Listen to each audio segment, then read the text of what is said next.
Hi, welcome to HardReset.Info channel, dear viewers. In front of me iPad 10th Gen 2022, and now I can show you how to clean your USB charging port using household items. Okay, firstly remember one rule. Never use metal objects to clean the connector so as not to damage your USB charging port and water resistant. I suggest using an toothbrush, which you no longer use. And as you can see, there is something in my charging port that's preventing the charging cable from going all the way into the connector, and now we are going to try to clear it.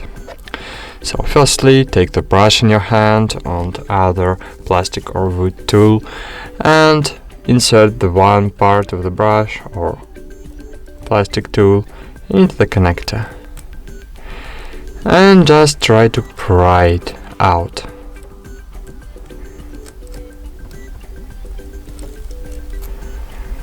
As you can see, my USB charging port is successfully cleaned up. That's it.